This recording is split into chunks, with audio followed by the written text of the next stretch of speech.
Hello and welcome everyone to this month's broadcast. And I have a couple announcements to start with.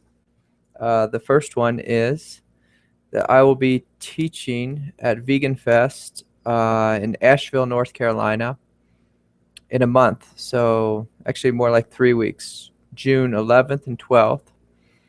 And it's a free event. And so Saturday night there'll be a discussion that I'm giving on veganism, compassion, and probably global warming, and so how these are all connected.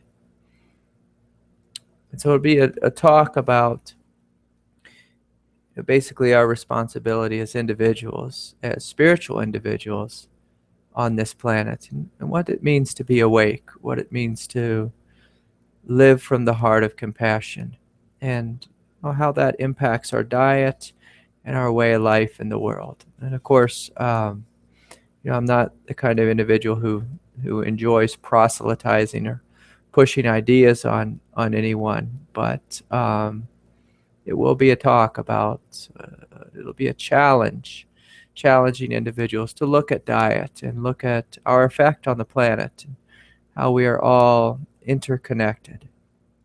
And so you're welcome to join me there if you're in Asheville, North Carolina.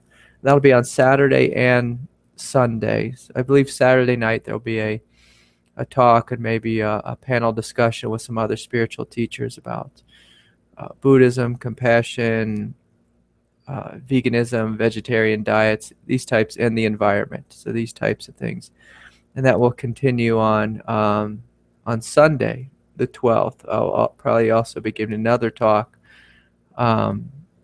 about living from the heart, living from true nature.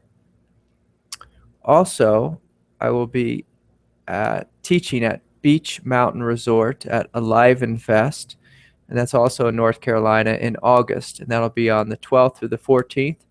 And so you're welcome to join us for be like a small festival or small retreat where we'll be offering yoga. I'll be offering meditation and satsang, Dharma teachings, but there'll be other teachers there doing classes on superfoods and manifesting your dreams, and of course yoga and other spiritual topics. So you're welcome to visit my website for more details about that. In addition, I just also want to just let everyone know that I apologize that I've been a little bit MIA the last week and a half. I just came down with a cold. We've had some rough weather here in Colorado. It's normally sunny this time of year, and we've had a lot of snow and rain. And I think I've been overworking, and I think that just caught up with me. And then, of course, my wife and my little 2-year-old baby got sick. So, again, I wasn't able to keep up with all the emails. And so if I missed something, please feel free to just email me again, and I'll do my best to respond to you, and we can set something up, especially if you're looking to book a session with me or had a question about something. Okay, great. So I thought I'd get right into tonight's topic, and I've been doing a course with with one of my teachers, studying with one of my teachers. I think most of you probably know Hamid Ali, otherwise known as A.H. Almas of the Diamond Approach, and been really enjoying taking an 8-week course with him. And one of the things that he teaches, he works deeply with this practice of inquiry, of sitting deeply with a question. And so for me, it's always been a part of my practice to just sit down deeply with a question. And he's come up with all kinds of questions, and I thought I'd just share some of those with us tonight. And because tonight's topic is the fire of truth, I thought it might be interesting, just to play with one of these questions. And I'm going to ask it the way that Hamid often asks a question. And as his student, he'll have us sit with a question. And, in a sense, he'll just ask the question over and over again. And, each time we answer, we just respond from our direct experience, from what's happening within us. And so the question tonight that I thought we might start with is, the first one, since the topic is the fire of truth, I thought we might just sit with this question of how do I step out of truth? How do I step out of truth? And so maybe I'll just spend a couple minutes to warm the question up a little bit. If we really begin to sit with this question of what is truth? What does it mean to live from truth? I want us just to slow down here, just to feel into our true nature, to feel into our innate divinity.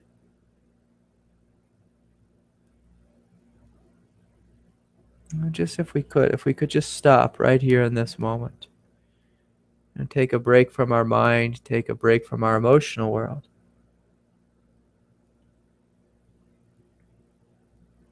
And to feel into the presence of our being. What is our being like? And as we begin to feel into ourselves, we might know ourselves going through the different layers and levels of being. So for example, if I feel into myself right now, I can feel the subtle remnants, of, let's say a stuffy nose, a little bit of congestion.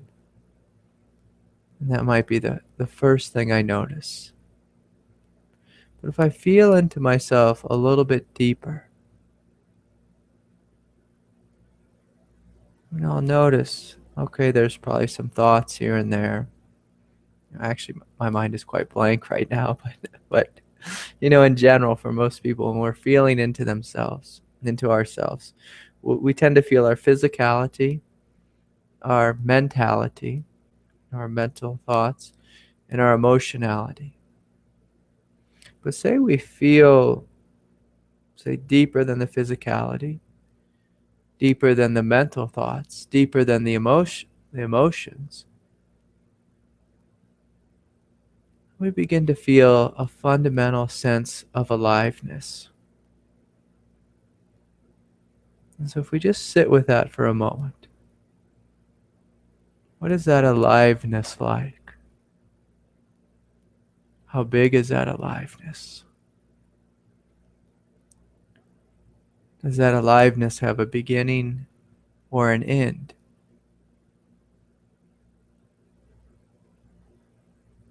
Does it have a depth to it?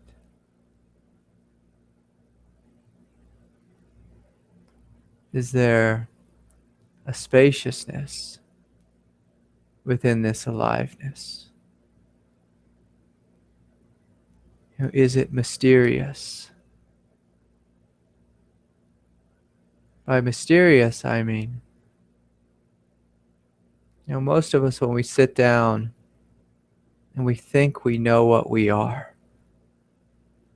And one of the things that my teacher, Ajashanti, often says is, when you look for yourself, you can't find one. You may find thoughts, you may find a memory here and there. When you really look, you don't find any solid thing called me. You can look at your hand and see a hand, but when you look inward, the deeper you look, the more mysterious you become. And oftentimes he says, you look inside, you'll find nothing. But to me, I don't like to use the term nothing because there's obviously something here.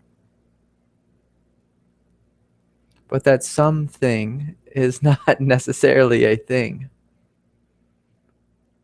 It's more like a fluid, awake presence. And so in Zen, this is often seen as the truth of what we are. When you get in touch with this presence, we are getting in touch with the truth of what we are. Everything else, from the perspective of Zen, is seen as not the truth. Because everything else is something that just comes and goes. Our thoughts come and go, our emotions come and go. But is there not this deep, mysterious presence within us, which doesn't come and go? Now, many people think it comes and goes because they're not in touch with that presence. But just because we're not in touch with the presence, just because we don't feel it in its fullness, doesn't mean it's not there. It more accurately means we are not in touch with ourself. We are living in an unconscious way.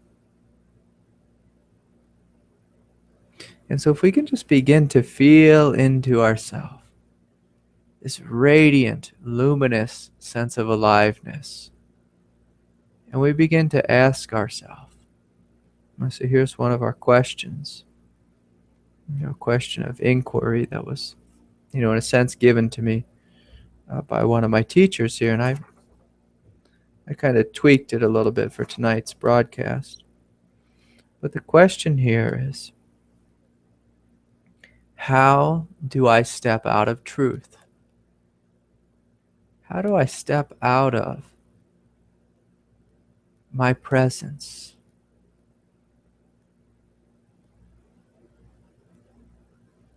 And so as I ask the question, you can just allow an answer to come forward within your consciousness. And then I'll ask again, how do I step out of truth? How do I divorce myself from truth?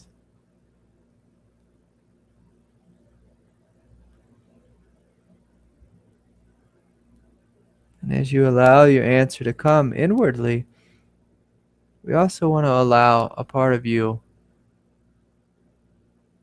to just be thankful.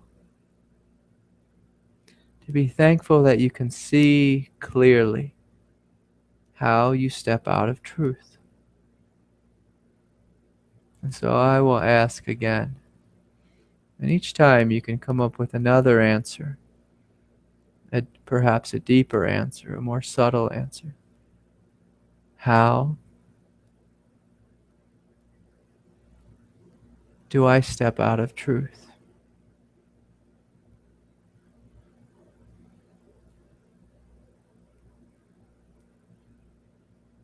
How do we step out of truth? How do you step out of truth? So as the answer comes forward, perhaps you can see a thought, a memory, a way you go unconscious. And when I say you, I'm really saying we, because all of us have the same human mind. So of course we're not using this time to beat ourselves up or to criticize ourselves. And so again, I will ask, how do you step out of truth?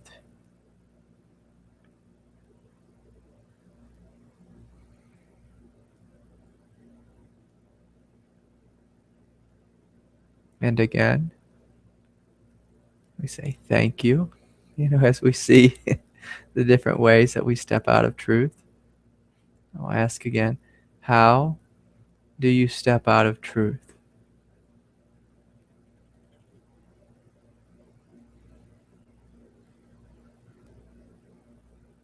We say thank you. How do you step out of truth?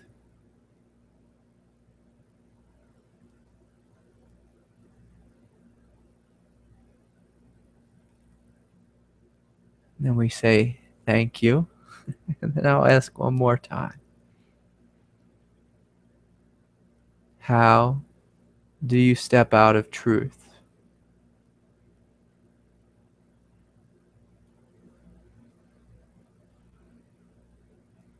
Thank you. And so this is a beautiful thing as we're sitting with this question. And being willing to sit in the fire of truth means that we're willing to be fully honest with ourselves. To walk the spiritual path means we must be fully willing to be completely honest with ourselves. We are willing to be completely honest with life.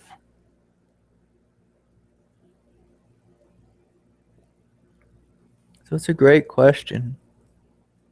And you can even notice if you get a little bit irritated with me asking the question again and again and again. Now, if irritation arises, irritation is simply a form of resistance. It's simply a form of ego, and an ego is just saying, no, I don't want to do this. I don't want to face the truth.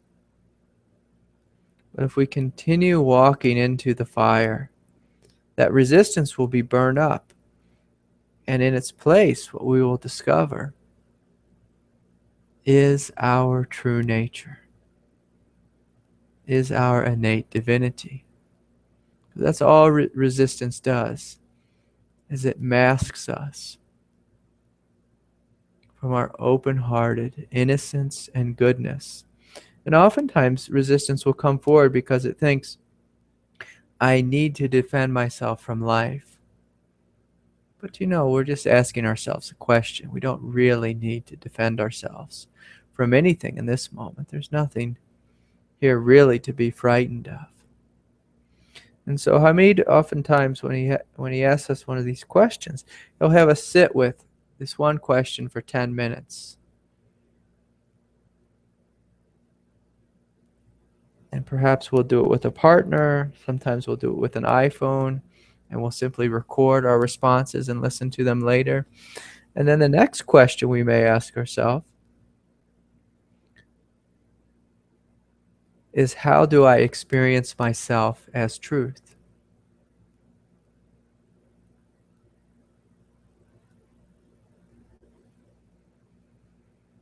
And then we say, thank you.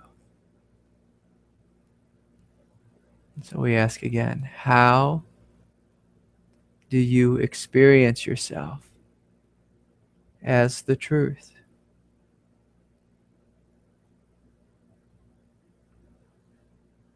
Thank you. How do you experience yourself as the truth? Right here in this moment. How do you experience yourself as the truth? Do you experience yourself as the silence of your being? The awake awareness?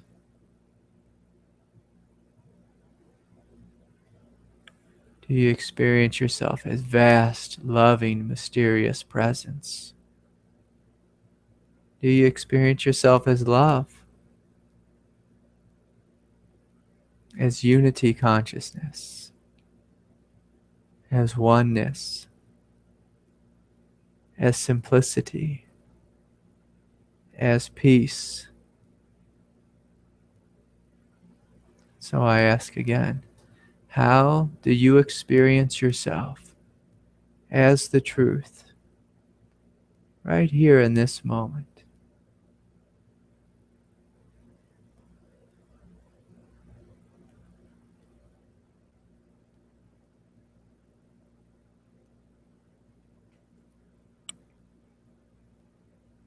Thank you. How do you experience yourself as the truth right here, right now?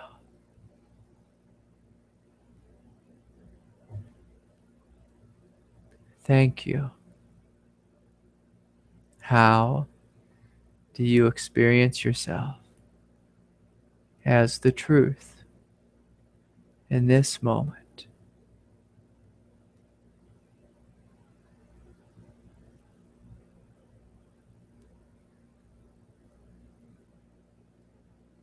Thank you. How do you experience yourself as the truth?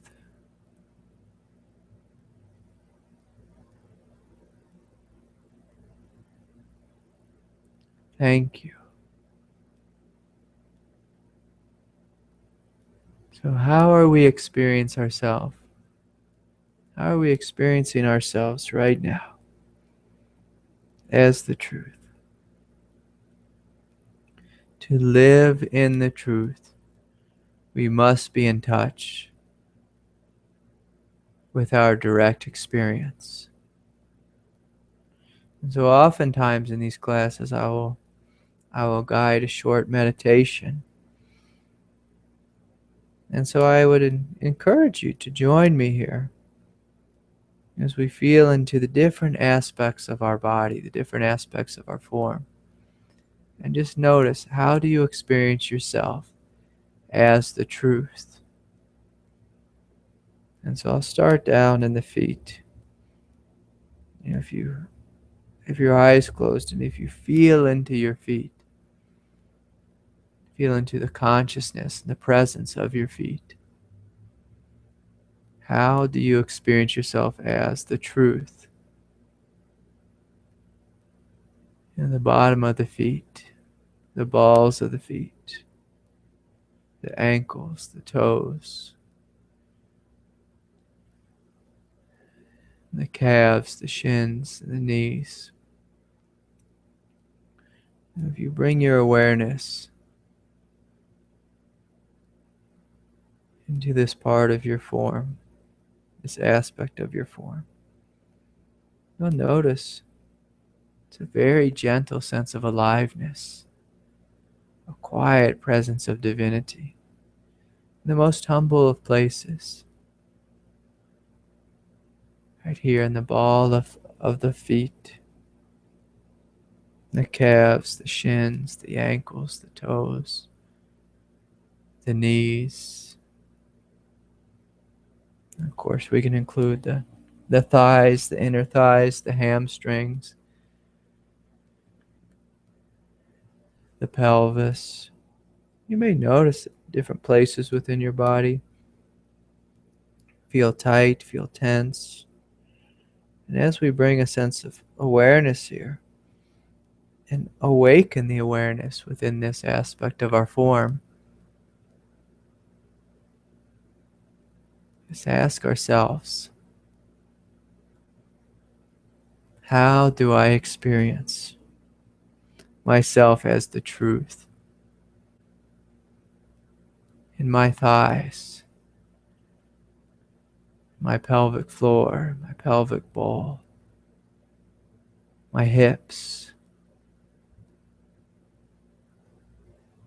my lower back? And I would encourage you just to really take a couple deep, full breaths, deep into the hara, deep into the lower belly.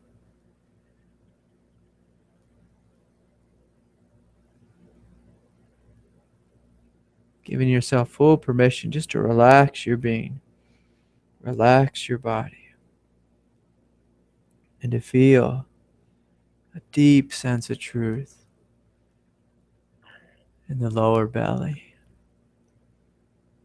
in the pelvis. Perhaps you feel some energy moving up your feet, up your legs, up the pelvis, up into the pelvis. Just a sense of being open, sense of being alive. You may even feel a sense of power in the hara. Allow there to be an awakening of energy in the hara. And so the truth, it can manifest itself in any kind of way. Any kind of movement of energy, of light, of spaciousness. So if we include the spine, and just in this this experience of inquiry and meditation. How do I experience myself as the truth? In my belly, in my sacrum, in my spine, in my solar plexus, and in my heart.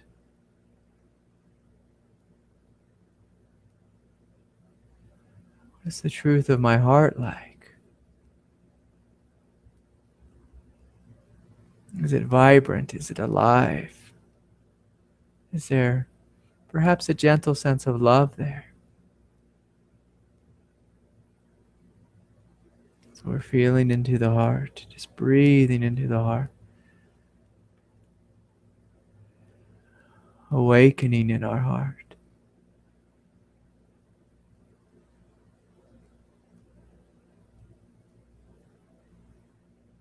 And of course, I invite you to relax the shoulders, the neck, the throat, the arms, the hands, and giving ourselves permission to feel this radical sense of aliveness, perhaps even a sense of bliss throughout our body, throughout our form.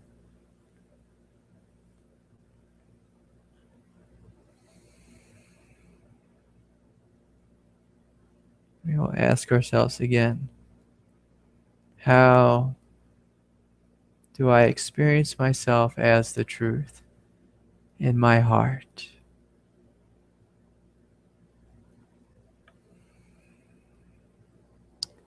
In my solar plexus, in my throat chakra, in the space of the third eye, in the space of the crown chakra. And so this invitation here is to open the fullness of your being. Just notice, what does it feel like? How do you experience yourself as a manifestation of truth right here in this moment? And notice, nowhere did I ask you to think about your answer. Nowhere did I ask your mind for the right answer. All of your answers should have come from the direct experience of your form, the direct experience of your presence, because this is where truth is found. And so I'd encourage us just to continue to breathe into this, to feel a sense of fluidity, to feel a sense of aliveness from head to toe. And if you're very subtle and very sensitive, you may notice that you don't actually end at the top of your skull or the bottom of your feet.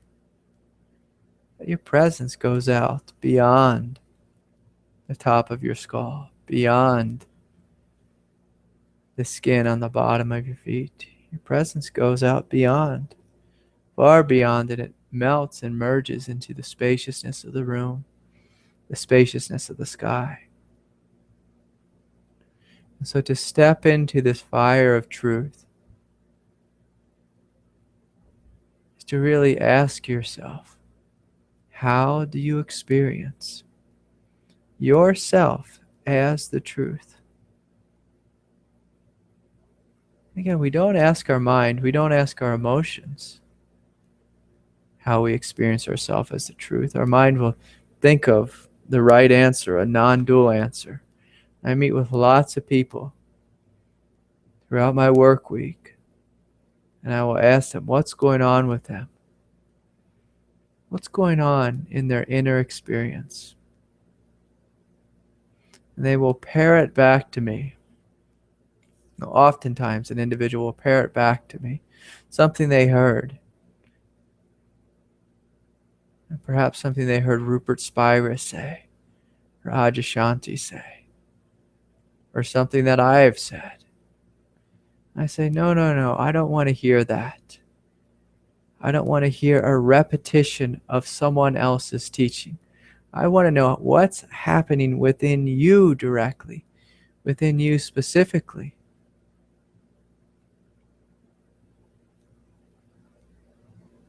So the worst students of non-duality are those who memorize what a teacher says and parrot it back to themselves and parrot it back to others.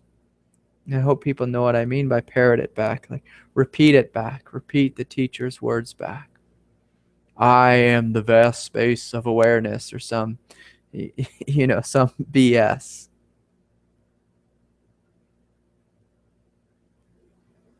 If you feel in yourself and you feel yourself as vast spaciousness, then by all means, please enjoy that. But don't say that. Don't report that, because that's what Adyashanti said. Or that's what that guy Craig Holliday said. Or that's what Matt Kahn said. I don't care about what any of those people said. For me, what's important, for you, what's important is what is your actual direct experience. And I run into this a lot with students. Say, well, the only direct experience they'll tell me is the direct experience of what they're thinking and what they're feeling. And by what they're feeling, I mean what they're feeling in their emotional world. But to live in the truth, to experience the truth, to know the truth, we must look deeper than the movement of our mind and look deeper than the movement of our emotions. Now, unfortunately for most people, their emotional mind, their emotional voice is the loudest voice within their body. But I'll tell a funny story. It might not be that funny, but this last week I was sick, and when we get a cold, our head becomes a little bit irritated. Our nervous system becomes a little bit irritated. And if you have a 2-year-old child who's also sick and they're crying a lot, and there's not much you can do to console them. Most of the time they just want their mommy, and they want not to be crude, but they want a boob in their mouth, is what tends to calm down most babies. And of course, as a man, I don't have that for them. So when I was watching my little baby girl and she really wanted the comfort of mom, it was quite difficult for me because I couldn't console her. I could pick her up, I could hold her, but she might push me away and say, no, mommy, and mommy might be in the other room in the shower, or I might be trying to, help mommy out so that she can get a little bit of rest so she can get better too. But, of course, I wasn't able to console the baby. And so, I was feeling sick, the wife was feeling sick, the baby was feeling sick. And it all begins to feel, quite irritating. And I just noticed this within my consciousness. That, I felt groggy within my nervous system. The physical form felt, sick, like we feel when we get a virus. But as I felt deeper than that, I noticed there was something else here. There's a wonderful sense of aliveness,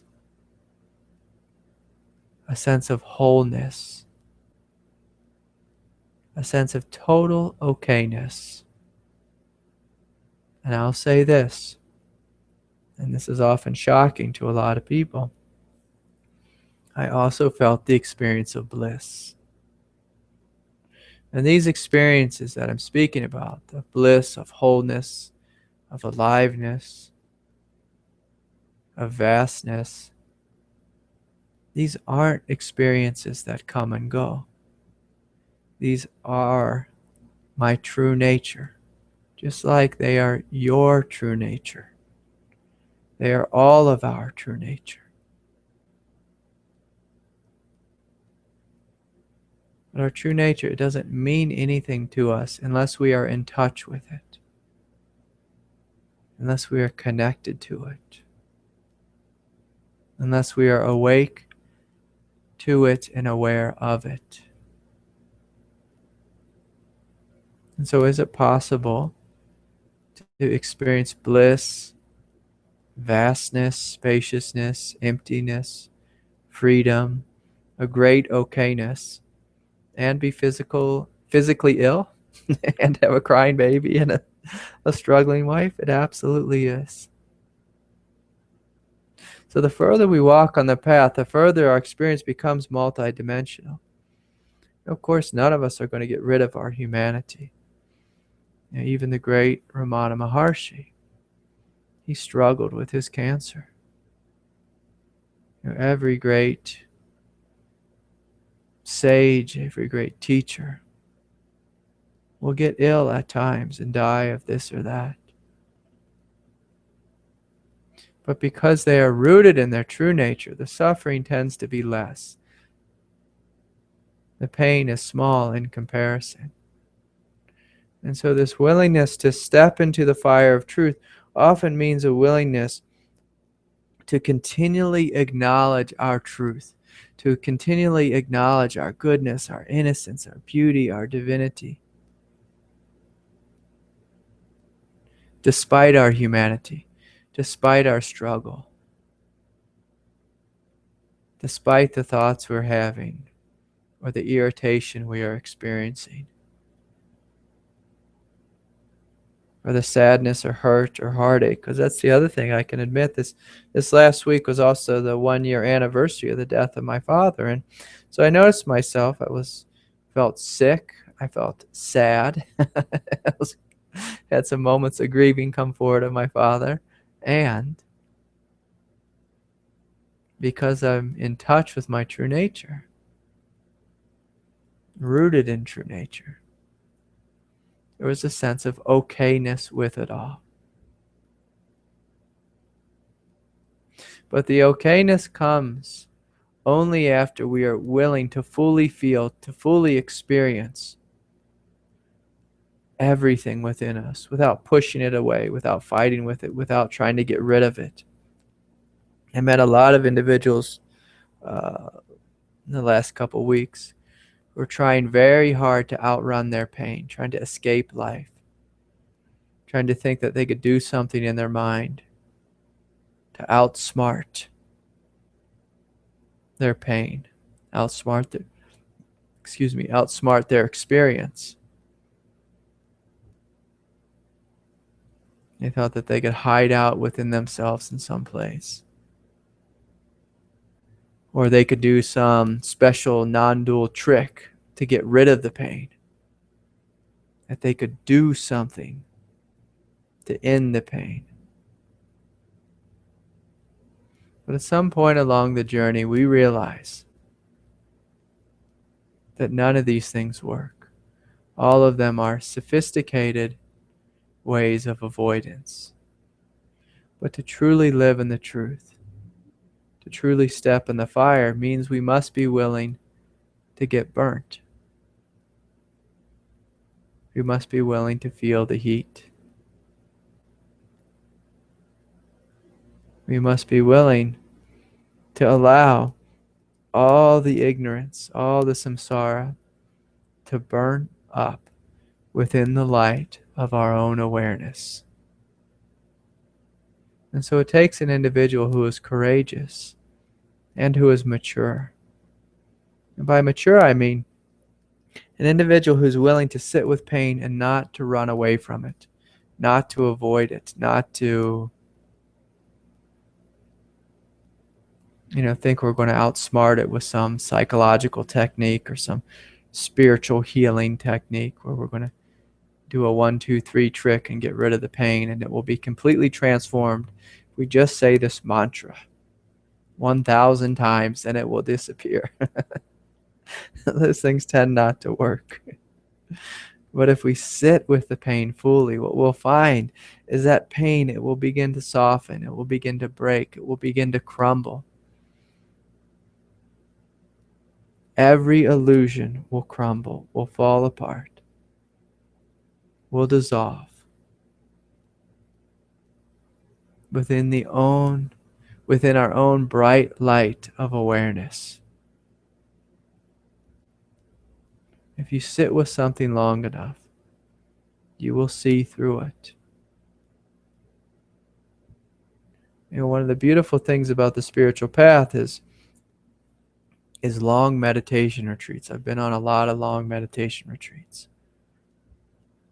And during a long meditation retreat, when you're sitting in silence, you are forced to face yourself. There's no computer there, there's no internet, there's no cell phone. There's no work to busy yourself with. You simply sit with your experience. And in your experience, if you're having a discursive thought, a judgmental thought, a shameful thought, a guilty thought, a lustful thought, whatever kind of thought it is, and if that thought repeats itself again and again within your consciousness, if you sit with it long enough, you'll begin to see through it. It will begin to slowly fade, begin to crumble, begin to fall apart. Oftentimes it will begin to heal and transform. And sometimes, if we sit with something like that inner judge, the inner critic that's attacking ourselves, if we just sit with it and just watch it, maybe even begin to ask it, like, hey, how are you trying to help me? We'll see that there was some small piece of truth within it, some small piece of goodness within the inner judge. We will see that it is trying to help us by protecting us from experiencing rejection. When we see that, we can say, oh, thank you. Thank you for trying so hard. And also, thank you, but no thank you. I don't need you. You don't have to effort so hard. You don't have to attack me so hard. It's okay. It's okay to let go. Let's try a different way. And there may be some tears that come forward, or some sadness, or even some laughter when we see through it. When we see through the judge, we see it's not the truth of us. It's just a confused aspect of ourselves. And so if we sit with anything long enough, it will break. And so there's normally two things that happen. Anything that's ignorant will break down, will fall apart, or will transform. And anything which is true, like if you sit with your own innocence, your innocence will grow. If you sit with awareness, awareness will become greater. It will become vaster. It will become more full and more alive and more vibrant. You sit with luminosity. I've sat in meditation before and it got so bright within myself, I literally had to stop meditating because I felt myself burning up, literally burning up. I'm beginning to sweat and have tremendous heat in my body, my form. And at some point, it just got so bright, I said, okay. And after you sit with your luminosity for a couple hours, and it grows and it grows and it grows. So anything that's true within you will grow and deepen and become more full. And anything which is untrue will begin to break down and dissolve within the own light of your awareness. And that's good news. That's good news. Okay, so I had a couple questions here that I'd like to get to. And one of the questions, just going back to the first question of, well, what is the truth? Oftentimes I'll ask a student, they'll say, I don't know what to do. I don't know which way to go, which direction. And I will just simply ask them, what is the truth? And normally they look into their mind and they try to either repeat some non-dual truth, or they will offer me a rational truth, or they will offer a emotional truth, or they will offer a religious truth. And of course, I say no to all of those. What is the truth? And so for each individual, the truth could be something different given the circumstances. And so again, if we're asking, well, what is the truth of your being? You don't look into your mind. You don't look in your emotional world. You look into your heart. You look into your experience. So in the experience of your heart right now, I say, well, what is the truth?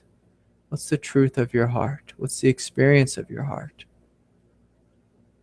Beyond mind, beyond emotion. There's a warmth here. Beautiful. There's an aliveness here. Beautiful. There's a compassion here. Beautiful. That's the truth. And the question becomes, what shall I do? How should I respond to my relationship?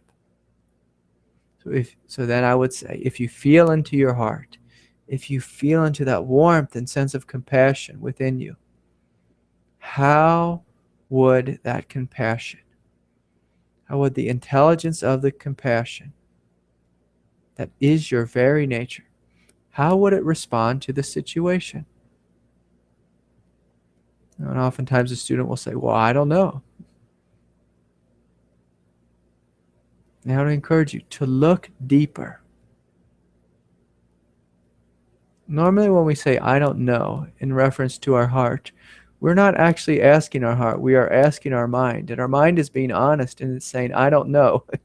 It's reflecting back that, hey, you're not really in your heart. You're in your mind. When you're in your heart will speak to you in a very clear way, a simple way. It will come with a power and a simplicity. How would my heart respond to this current drama in my life? Boom. There's your answer. It will just erupt out of your chest, erupt out of your being. And so I encourage you to sit with that, to listen to that, to feel into that, and to make that your number one spiritual path of listening to the truth of your heart.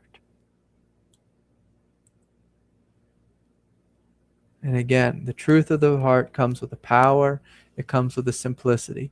It's never complicated. If it's complicated, it's the mind. If it's attached, it's the emotional world.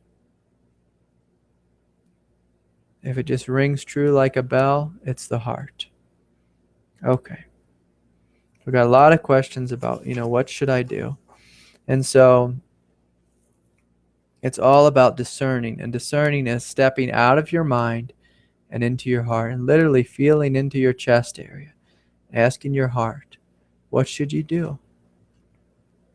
What should you do? And most often, everyone knows exactly what to do. And when we say, I know what to do, but I'm not going to do it, well, that means we're choosing to be in our mind. We're choosing to be in our emotions. The heart doesn't care how it's going to feel. It just does what's true. It's a radical teaching. It's a difficult teaching to live up to. It doesn't play any games. It doesn't manipulate this way or that way. Any manipulation arises out of the mind. But the heart, it's just a movement of power, a movement of innocence, a movement of intelligence. So thank you for all those questions around that. So I have a question here. And this one comes from a good friend of mine in Arizona. And let's see what she says here. She's asking if I was willing to talk on the topics of finding safety within myself, making decisions that serve my whole being, and trusting in the overall goodness of life. Okay, so these are all connected. So finding safety within oneself. So that's greatly related to trusting. So Sammy, if you feel into yourself right now, if you feel, and I know you quite well, and one of the things that I love about you, Sammy, is you have a beautiful presence, a warm and alive presence. If you feel into that presence, it's absolutely divine. It's absolutely good. And what I would like you to notice is despite everything you've experienced in your life, every experience of pain, of trauma, of heartache, of dread, I want you to notice that right now, that warm, alive presence that you are is absolutely here. It's fully here. It was never hurt. It was never harmed. by any experience of pain or trauma or stress or dread or anything ever. Now, your body may have been hurt, your psyche may have been hurt, and just like any human being on the planet, we've all experienced trauma. We've all been emotionally and psychologically wounded, from our childhood and different experiences of trauma, and this and that, and all those experiences are valid. But what I want you to notice is the safety that I'm speaking about, the goodness that I'm speaking about. It's your true nature. It's beyond anyone being mean to you. It's untouched by anyone being mean to you. It's untouched by having parents or no parents. It's untouched by trauma or heartache or abuse or anything else. If you just feel in the most simple way into that sense of aliveness, that sense of divinity, it's absolutely perfect. It's always been perfect. It's been perfect since the day you were born. And so we find safety in the fact that despite the crazy things that have happened to us, not only you, but to all of us in this world, despite all the stress and chaos of this world and abuse, that this divinity is still fully here. It's fully whole. It's fully unharmed by this world. That's actually something quite incredible. If you try to find safety in your body, and by your body I mean your physical form or your mental or emotional form, you're probably not going to find it. The body is inherently insecure. It knows it's going to die. It knows it's been harmed. Like I recently got a motorcycle. And when I ride the motorcycle, I go very fast on the motorcycle. When I get it up, 75, 85, 90 miles an hour. I don't know how many kilometers that is for those of you tuning in from Europe, but I think it's about double kilometers, so maybe 120 kilometers per hour. The body gets nervous. It says, oh boy, I could die here if we wreck. And rightly so, it should get nervous. The body's a frail thing. Our psyche's a frail thing. It can be damaged. But our true nature can't be harmed. It lives on forever. And the more in touch you are with your true nature, the more in touch you are with that fundamental sense of aliveness, Sammy, the more you will begin to experience just a general sense of safety in your everyday life. And safety is actually a strange word for me, because I don't ever think about safety.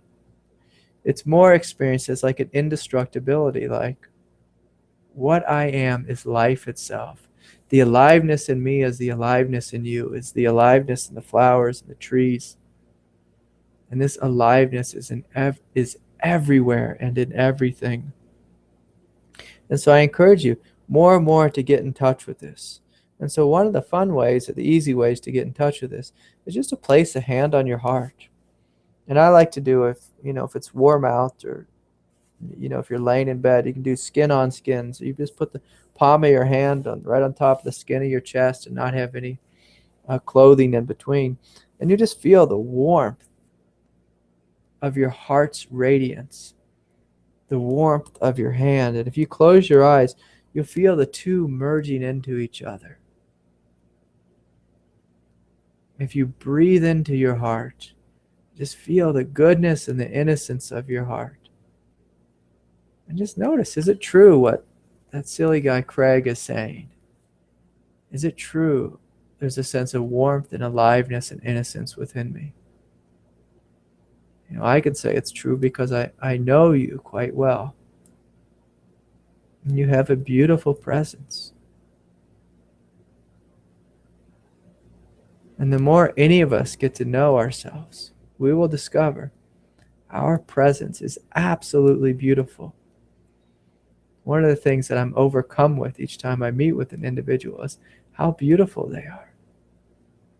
How beautiful we all are. How divine we all are. And I'm not looking at anyone's actions. I'm not looking at anyone's success in the world. I'm not looking at anyone's thoughts about themselves or looking at my thoughts about them. I am simply experiencing their true nature. When you experience your own true nature, you will experience beauty. And it will be an indestructible beauty, a beauty that no one could take away from you. I've seen this same beauty, in individuals, in children who've been maimed in India, who are missing, an arm or a leg or a couple arms and a leg, who have bodies, that have been tore up and have been burned. If you look in an individual's eyes, if you look into their presence, you will find an absolute beauty, an absolute wonder. Despite the hell they've been through. And so the way we get in touch with this safety is we get in touch with our true nature. We notice our true nature is indestructible. It's absolutely beautiful. And when we see our beauty, we begin to laugh because we don't think about safety anymore. We're just like, oh yeah, I'm quite wonderful. I'm quite beautiful. Okay. And so as far as making decisions that serve, how do I make decisions that serve my whole being, my whole well-being? Again, it's through you asking a question to your heart and allowing your heart to answer. If you ask your mind for an answer, it'll give you a mental answer. Then if your mind has been, how should I say this, jaded by life, it will give you a jaded answer. I really want to be an artist. Should I be an artist? The mind will say, oh no, an artist does not make money. There's no place for an artist in the world. So that's the kind of answer your mind's going to give you, a guarded, a defended, an egoic answer. It will come from a place of fear, a place of, I don't want to be rejected. And, if you ask your emotional mind, same thing. It will give you a guarded answer, a fearful answer. Or perhaps, some people's emotional minds are overly positive and they get overly excited about something. Sometimes my partners can be a little bit like that. She just goes with the flow of whatever everyone's doing. And, sometimes it gets her in a little bit of trouble.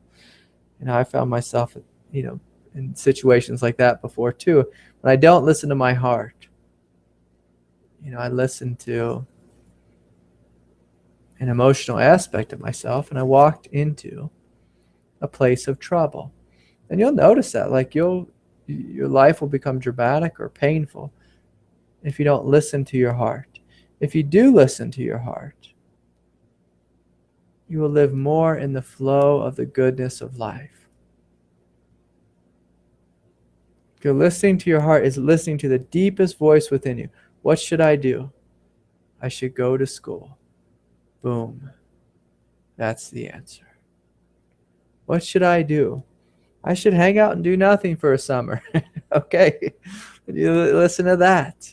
Perhaps if you've been a workaholic, your mind will tell you, work, work, work. You can never stop working. Your emotional world will tell you, oh, you got to keep making money because you always have to have money. If we run out of money, we're going to be, out in the world and we'll be homeless. Well, sometimes your heart will say, no. We've overworked our whole life. And at one point, my heart told me that. It said, lay on this couch. I had a couch on my back porch. And I laid on that couch for almost 2 years. I worked a little bit here and there because I had children and I had to feed them. But I worked very minimally. And I sat there and allowed this process to unfold within me. I became very poor during those 2 years. My mind would sometimes scream at me, but the heart said, no, You're not done. You need to lay here some more and allow your experience to unfold. Allow the past to release. Allow these new energies of grace and light to open within you. And so it's that willingness to listen to this place of truth within us. So making decisions that serve your whole being, listen to your heart. And trusting in and then the next question that she has is, how do I trust in the overall goodness of life? Well, the overall goodness of life, one of the ways of trusting in the overall goodness of life is if you spend time in nature and just notice that nature is universally good. If you walk out into nature in the springtime, you'll see it's absolutely good. It's absolutely pure. It's absolutely divine. But if you look closely at nature, say you go to walk into nature during fall, you'll see fall is a time of death. The leaves fall off the tree. Winter is a time of, almost absolute stillness. Not much is going on. But what also happens in nature is mountain lions eat bunny rabbits in nature. And it's hard to argue with that and to say that that's bad and that's wrong. That a mountain lion shouldn't do that. But the reason I bring up that example, because within nature, so-called bad things happen.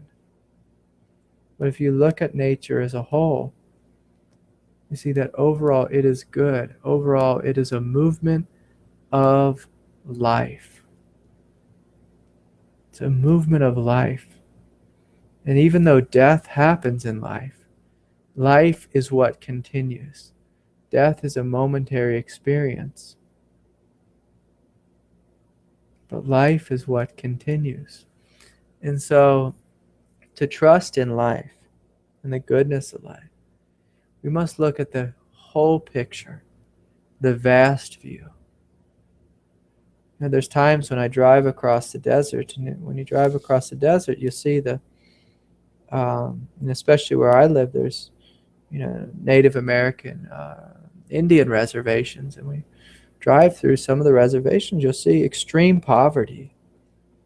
And of course, in a relative sense, poverty is bad, it's terrible, it creates huge amounts of suffering. We could talk, for hours about, how to solve it and why it's created and, all the difficulty in it. And say if you stepped into someone's house and you experienced the pain of poverty, the pain of not having enough money, not being able to feed your children, lacking in education, if there's alcoholism or diabetes or sickness in the house, you say, oh, that is terrible. But and that's, a relative truth. It is terrible from one perspective. But if you step outside of the house and look out at the hugeness of the sky, the hugeness of the desert, if you step outside and you see the deer walking through the desert, the wild horses running by, if you see the children, maybe they're barefoot and poor, but if you see them throwing rocks and just having fun and running around and see them smiling, you see that life goes on, that life is good. Big picture, life is good, whether we have lots of money or no money. And I've been both. I've been dirt poor before, and I've been incredibly wealthy at times as well. But the same goodness is there. The same goodness. I've been borderline homeless and had lots of money in the bank. I know some money in the bank is a relative truth. It comes and goes. That's relative goodness. It comes and goes. But the ultimate truth is that life is good. Life it's alive, it's vibrant, it's luminous. And so I'm asking you, inviting you to feel into the direct experience of life itself. If you look at a relative truth, if we say, well, Donald Trump may be the next president, and some people say that'd be the worst thing in the world.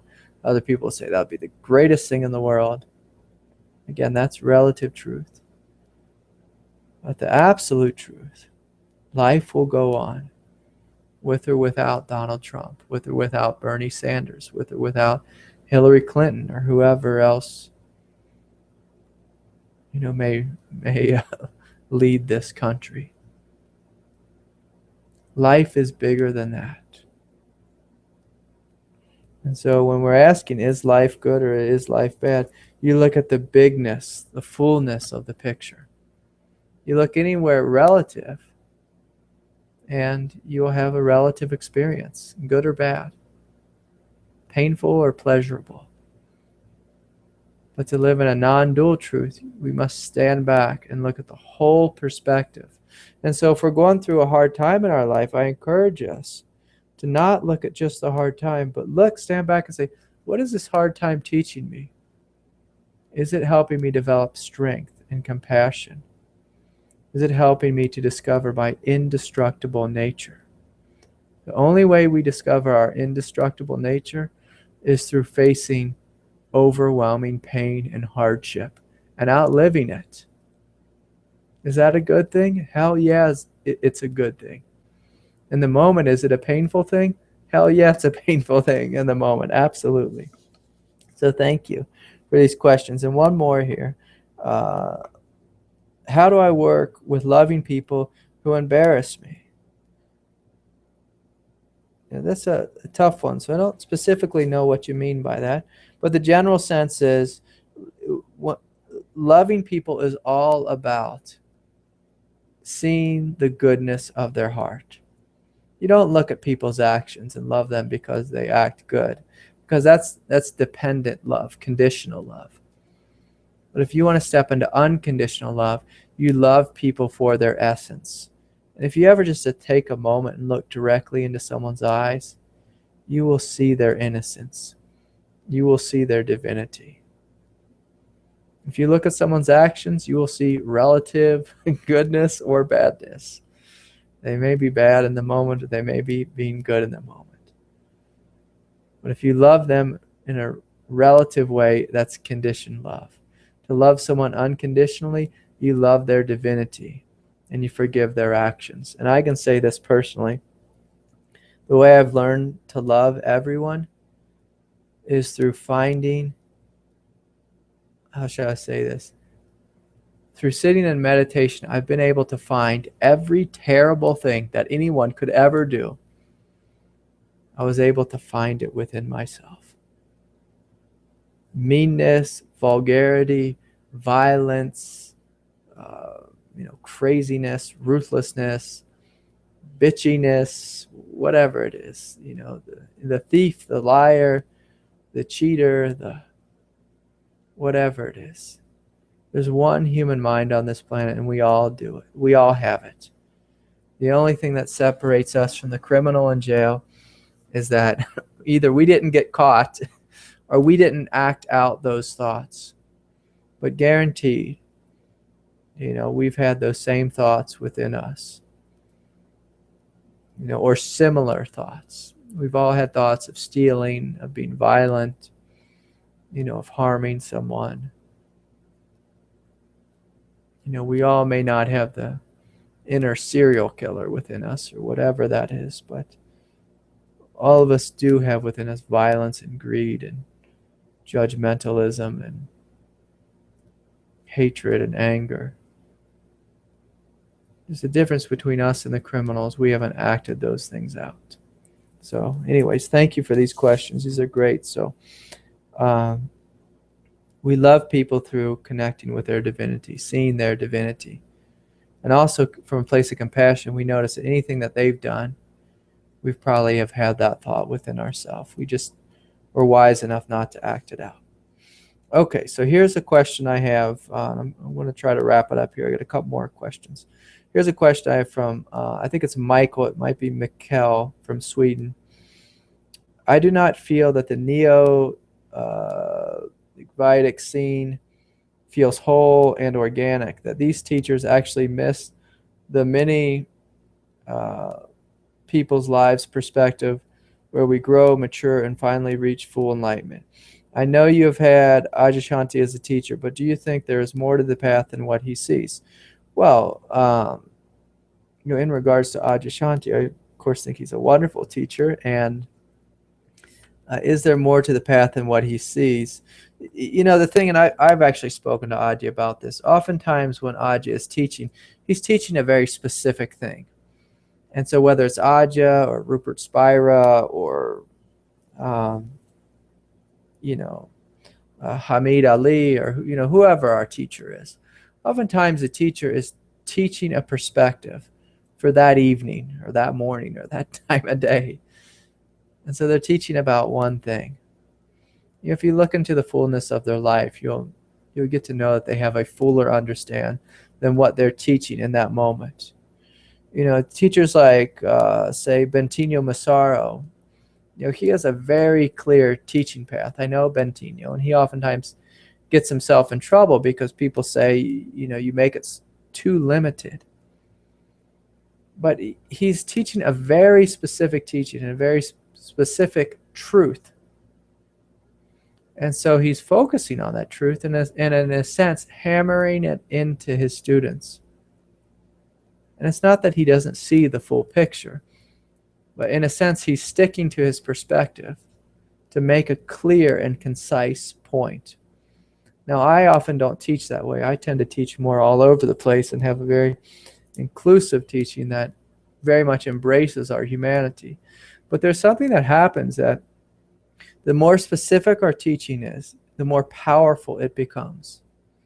So when Bentinho teaches about, say, manifestation, he teaches it in a very, very powerful way. When I teach about manifestation, I include, doing the work on the ego, healing the ego first, and working with our thoughts, working with our belief systems, working with our innate worthiness. And so when you teach in a way like me, the teaching tends to it becomes more broad, but as it becomes more broad, it becomes less laser-like focused. And the more broad it is, in a sense, the more it's able to cover, but the less laser-focused it is.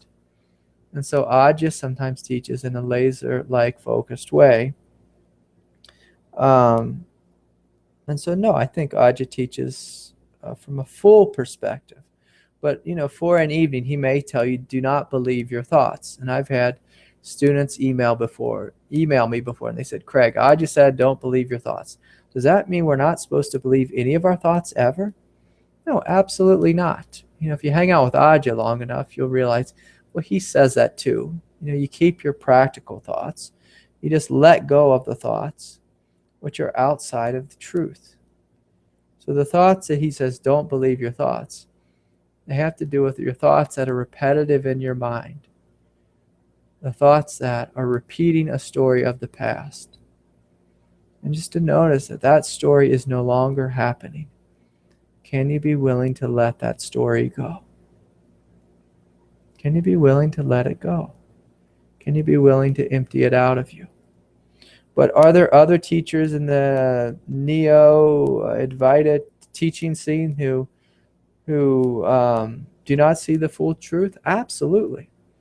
Now, of course, I'll defend Adya because I know Adya and he's an incredible teacher. But there's many other teachers who they don't teach the full truth. They teach just some of it, or they teach from their teaching perspective. Eckhart Tolle has gotten in a lot of trouble for this. Since everything is about the now, the now, the now. Step into the now. But, Eckhart Tolle isn't going to work with your emotions. In a sense, I heard my teacher the other day, Hamid, say, he said, I noticed that some of my students, they need to do deep emotional work. And so he says, I send them away. I send them to a therapist because I don't know how to work with them. Now, of course, I'm not the kind of teacher who's going to send someone away. Because I'm trained in therapy and I know how to work with individuals who are struggling with woundedness. And, when we are working with our woundedness, when we are working with the wholeness of our humanity, the teaching becomes much fuller. But of course, then it takes much more time. We go in we shine the light of awareness into all these aspects of ourselves. And it takes an individual who's really willing to sit in the fire of truth. Most people, they just want to go and they want to hear a non-dual teaching and have an awakening and think that that's the end of the path, but it's not the end of the path. It's just the beginning. And so, Michael, in reference to your question, most non-dual teachers don't teach the full truth. They just teach a slice of the truth. And they stay on that one slice because they're trying to make a point. And what I say is yes, you take them literally.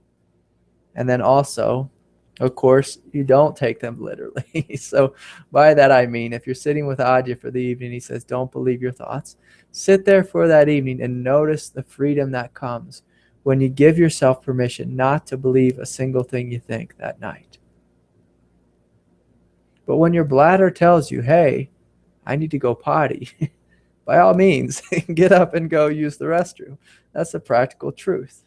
You're not going to get very far not believing that thought. I don't know if it's possible for a bladder to explode, but we wouldn't want to sit and see what would happen. You want to, that's a thought you want to listen to. But if you're sitting there at a teaching and you're having thoughts of your ex-girlfriend or your ex-boyfriend or whoever it is in your head, what if you let go of those thoughts? What if you let go and felt the grief that was below those thoughts? And after the grief moved through your body, what if you came into a sense of tenderness and compassion right here in this moment? What would that be like? So I encourage you to listen to the teaching fully, apply it fully. And of course, if it feels like they're not, if someone totally dismisses your humanity, it is true we are not the mind, we're not the body, we're not the emotions. And so you can try to totally dismiss them and see if you experience freedom. But sometimes we must first be willing to embrace our mind, embrace our body, embrace our emotions for us to step beyond them. And that's how I teach. I'm not really a big fan of dismissal. I'm a big fan of embracing.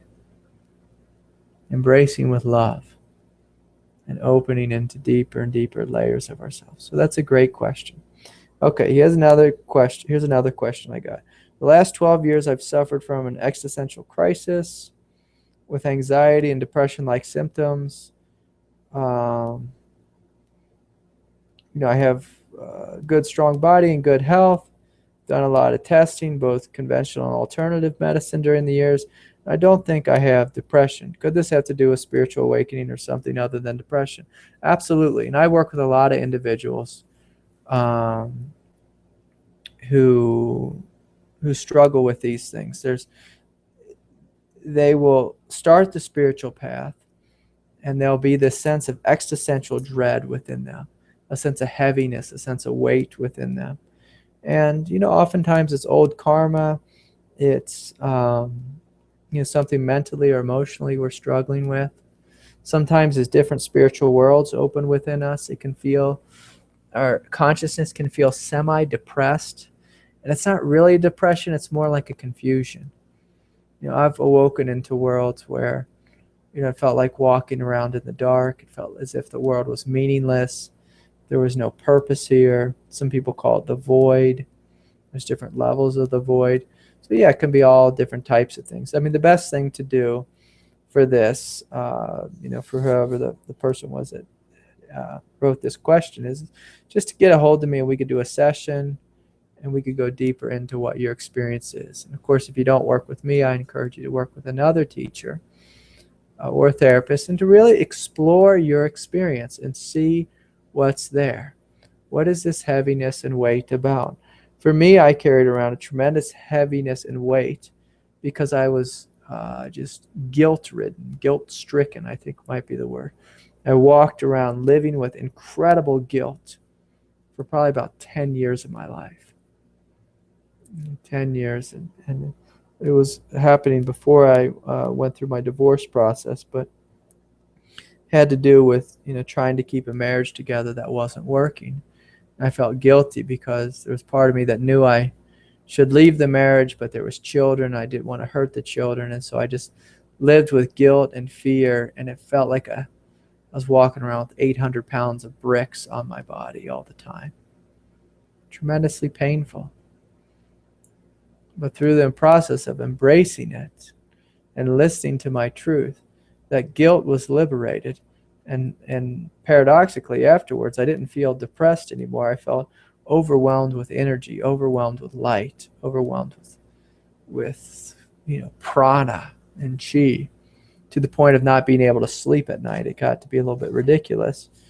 So I went from, oversleeping a lot and being depressed and carrying this weight around me to, having so much energy I couldn't even sleep for, days on end. So these are great questions. But could it be something other than depression? Absolutely. I would encourage you to talk with me, talk with someone, and we'll look deeper into this. But absolutely. Okay. So going further, I can say, just a couple more things about that, because I meet with so many different people. Is so oftentimes we have psychosomatic symptoms as we're going through the spiritual awakening process. And pre-awakening, during awakening, post-awakening, it doesn't matter. Sometimes, even before we step onto the spiritual path, we'll be plagued with heaviness. But the invitation here is, can you open to it? Can you sit with it fully? Can you ask the heaviness? What is it about? What are you trying to teach me? What are you trying to show me? And oftentimes depression or heaviness is the ego is trying to guard us from something. It's trying to defend us from something. It doesn't want us to see something because it's afraid that we'll be crushed, we'll be overwhelmed, we will be, our sense of identity will fall apart. I encourage you to just inquire into those and see what happens. Okay, here's a question from Nick, and I think Nick's in Australia, but I meet with so many Nicks, I'm not sure which Nick this is, but is there any method to keep up the hunger and desire for awakening? It is always there for me, but at times it seems lost and obscured. And these times I find it difficult to meditate. And when I do, it seems that not much comes of it, that focus and clarity is not there. The desire always comes back again, and when it does, I always see just how long I spent caught.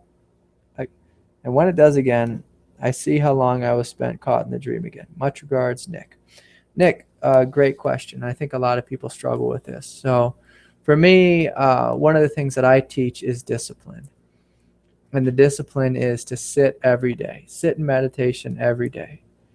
And if it's hard to sit in meditation, sometimes it's walking meditation. I like to think at least an hour a day, a spiritual practice.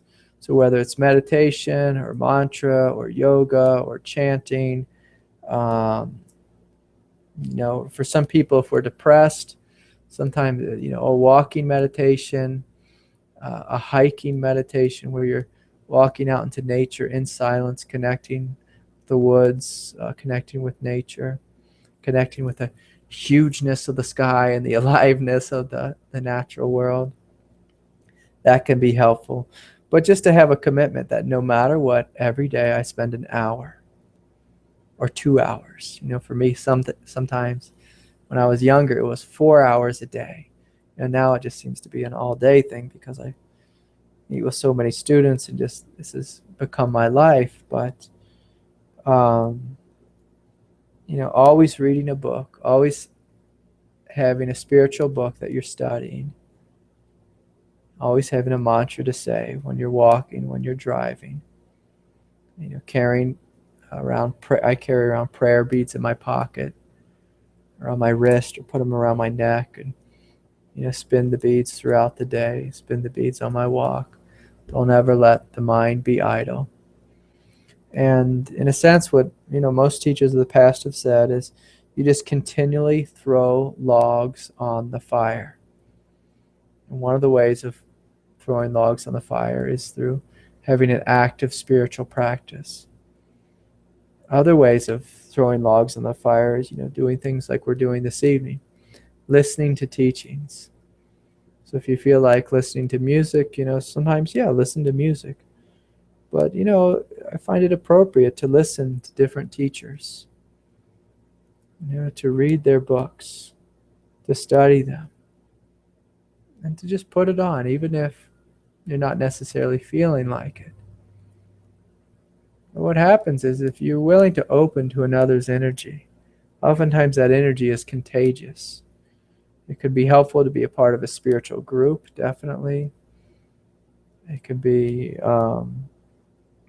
to be a part of a Sangha. The Buddha, he said, there's the three jewels of Buddhism. It's the Buddha, the Dharma, the Sangha. And so the Buddha is the awakeness within us, or the Buddha, the teacher. The Dharma is the teaching, and the Sangha is the group of spiritual friends. And all those together support us in this world, because it's easy to get lost in this world. It's easy to get lost in our mind, confused by our mind, pulled this way or that way by our emotional world. But if we have spiritual friends, a spiritual group to encourage us, if we have a spiritual teacher, my teacher harassed the hell out of me for years. I mean, literally harassed me. Always telling me, Craig, make God number one in your life. And for me, that it was kind of an easy thing, because I've always had a crazy busy life, a dramatic life, a painful life. It has not been an easy life for me. But my desire and my love for truth, my love for God has always been at the forefront of my consciousness. So I always just, made sure that was the case. And now I've had, many girlfriends throughout my life, and, they said, Craig, you don't hang out and cuddle with me in the morning. I say, no, I don't. I get up and I meditate. As soon as I wake up, whether it's 5 a.m., 6 a.m., get up, I sit for an hour. I'm not going to lay in bed with you and cuddle. I'm sorry. I love you. I love you very much. But that's not me. And a lot of people didn't like that, throughout the years. But that's what was true for me. And so that's the path I followed. I also encourage individuals to go on retreats, because that really builds the spiritual fire within you. Throughout my life, I've probably been on 80 different meditation retreats. And so it's good to take time out of life to schedule these, to go on retreats, to do retreat practice. And at some point, you get a bonfire just brewing within you. And that fire cannot be put out. Not only can it not be put out, your spiritual life becomes your practical everyday life. And to me, that's what works. If we just do spirituality every now and then when we feel like it, we will not get very far. There's this old Buddhist saying, it's a pith teaching. It's very simple. And it says, he or she who practices, when they don't feel well, they practice well. It's quite simple. He or she who practices when they don't feel good practices well. Most people just practice when they feel good. But to be a true Buddha, a true Bodhisattva, you practice all day, every day. You make it an absolute priority. You give your life to this. And if you notice within yourself, anywhere where you feel depressed, where you feel hazy, where you feel resistant, you just gently say no to that and yes to the truth. So Nick, beautiful question. Thank you for that. Thank you everyone else who wrote questions, and thank you everyone who stuck in this evening, tuned in this evening. It's my absolute pleasure to sit with you all. May your hearts be filled with love, light, happiness, joy. May we all wake up, all beings wake up to the fullness of their divinity. And may this divinity manifest itself upon this earth. May our beauty shine outward and bless all around us, including ourselves. With so much love, I thank you all for joining me this evening. Have a wonderful night.